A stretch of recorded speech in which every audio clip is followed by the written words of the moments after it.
मंडळी, आज आपण एकदम सोपी व पौष्टिक पदार्थ बनवणार आहोत. तर उशीर न करता व्हिडिओला सुरुवात करूया. चला मंडळी, रेसिपीला सुरुवात करूया. इथं 2 किलो असं बीटरूट घेतलेलं आहे. ह्याला 1 ते 2 वेळेस स्वच्छ धुवून घ्यायचं. त्याच्यावरती जे चिटकलेलं माती वगैरे असतं सगळं निघून जातं असं धुतल्यानं, आणि स्वच्छ पाण्यामध्ये घालून ठेवायचं. स्वच्छ पाण्यामध्ये घातल्यानंतर जसं आपण बटाट्याचं वरचं साल काढतो त्याचप्रमाणे ह्याचं पण साल काढणार आहोत. ह्याचं पण आपण वेपर्सच बनवणार आहोत. त्याच पद्धतीने बनवायचं. आता ह्याच्यावरचं सगळे साले काढून घ्यायचं. अशाच पद्धतीने सगळ्या बीटरूटचे साल काढून घ्यायचं. साल काढून घेतल्यानंतर जे पाणी उरतं ते जे थोडंसं लालवट झालेलं असतं हे फेकून नाही द्यायचं. छोट्या छोट्या झाडांना कुंडीमध्ये, ज्या मोठ्या झाडांना घालायचं हेच पाणी वापरायचं.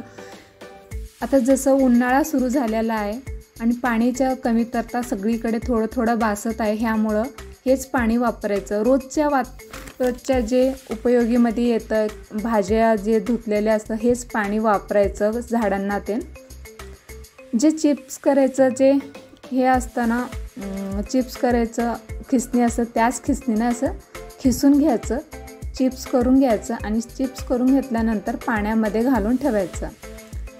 इकडे मी एका मोठ्या पातेल्यामध्ये गॅसवरती उकळवायला पाणी ठेवलेलं आहे. या पाण्यामध्ये आहे ना, उकळी आल्यानंतर मीठ घालायचं. तुमच्या चवीनुसार मीठ घालायचं. किंवा तुम्ही जर बीटरूट जर उपवासाला खात असाल तर उपवासाचं मीठसुद्धा चालेल, यामध्ये घालू शकता. उकळी आल्यानंतर जे आपण चिप्स बनवलेलं आहोत ना ते घालायचं यामध्ये.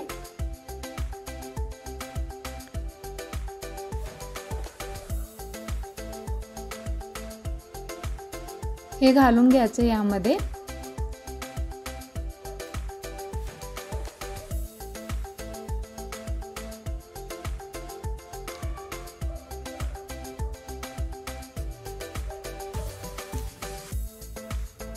हे घातल्यानंतर मध्ये मध्ये ह्याला थोडंसं फिरवत राहायचं, नाहीतर खाली चिटकलं जातं किंवा खालचे शिजलेले राहतात, वरचे शिजत नाही आहेत. मध्ये मध्ये थोडं हलवत राहायचं. ह्याला हलवल्यामुळं चिटकत पण नाहीत आणि सगळीकडे एक बाजूने सगळीकडे शिजलं गेलं जातं.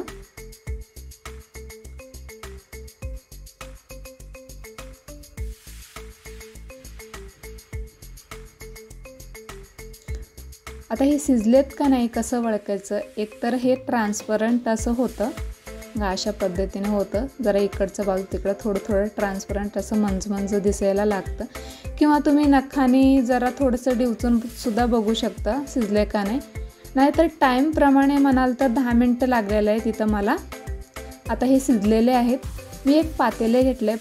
पातेल्यावरती एक चाळणी ठेवलेलं आहे. पुरण चाळीची जे चाळणी असते ते ठेवलेलं आहे. त्यावरती घालायचं. असं घातल्याने ना वरचं पाणी सगळं नितळून खाली जातं. अशाच पद्धतीने ह्या चाळणीवरती सगळे काढून घ्यायचं. आणि दुसरं बॅच जे आहे ना, अजून आणखी थोडे चिप्स आहेत ना, ह्याच पाण्यामध्ये घालायचं. दुसरं पाणी नाही वापरायचं, हेच पाणी घालायचं. आणि मीठसुद्धा नाही घालायचं. तुम्हाला वाटलं तर अगदी थोडंसं घालायचं, कारण म्हणजे ह्यामध्ये आणि थोडं मीठ आहे, त्यामुळे जास्त मीठ नाही वापरायचं. हेच पाण्यामध्ये घालायचं हे सगळे चिप्स. हे चिप्स घातल्यानंतर आणि हे चाळणीमध्ये काढलेले चिप्स आहेत ना, थोडंसं दुसरं कोणी असेल तर त्यांना वाळवायला द्यायचं, नाही तर तुम्हीच घालायचं असलं हे घालू शकता. हे सगळे उकळवायला ठेवायचं आणि हे वाळत घालायला जायचं आणि मध्ये मध्ये येऊन ह्याला फिरवत राहायचं. मंडळी, बाजारात विविध प्रकारचे वेपर्स व चिप्स भेटतात, पण ते आरोग्याला तितकेच घातक ठरू शकतात. आज आपण बीटरूटपासून एकदम लज्जेदार आणि पौष्टिक असे हे चिप्स बनवणार आहोत. इथं मी ट्रान्सपरंट असं कॅरीबॅग घेतलेला आहे. प्लास्टिक किंवा कॅरीबॅग घेतलेला आहे. तुम्ही कपड्यावरती पण घालू शकता.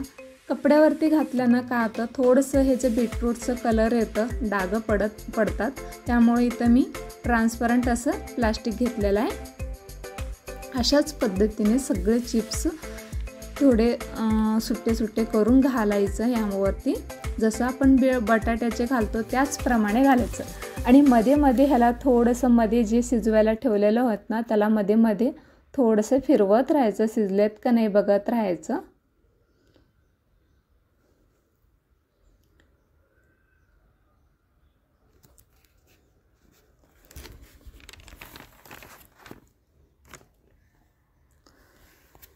अशाच पद्धतीने सगळे बीटरूटचे चिप्स करून घ्यायचे.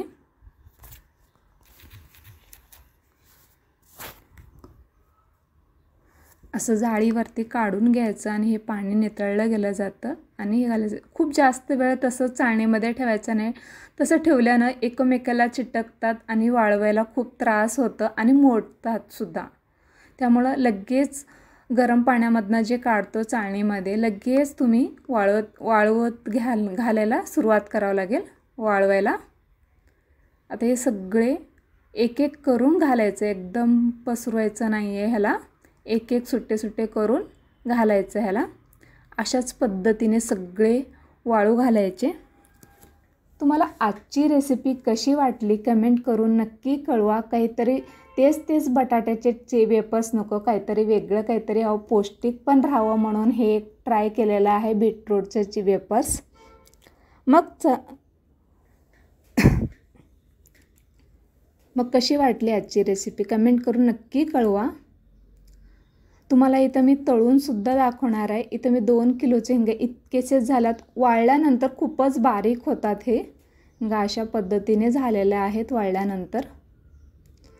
आणि ह्याला खूप जास्त तेल नाही लागत आणि ना एकदाच नाही घालायचं, अगदी थोडेसे 1 4-5 असं घालून पटापट काढून घ्यायचं. खूप जास्त तेल गरम होऊ द्यायचं नाही. असं घातलं की पटकन काढायचं. अजून एक वेळेस तळून दाखवते मी.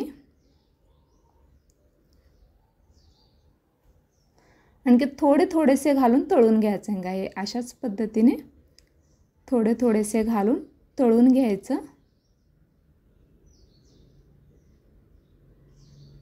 दिसायला तर खूपच छान झालेला आहे आणि चवीला पण खूपच छान झालेला आहे. तुम्ही बघू शकता दोन्ही बी वेगळे. हे बघितल्यानंतर वाळले खूपच काळे वाढतात आणि तळल्यानंतर खूपच चांगले आणि टेस्ट तर खूपच छान झालेला आहे.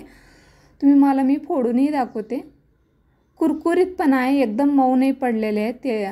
तळल्यानंतर बराच वेळ असं कुरकुरीतपणा राहतं आणि कॅरीबॅगमध्ये घालून ठेवायचं तळल्यानंतर.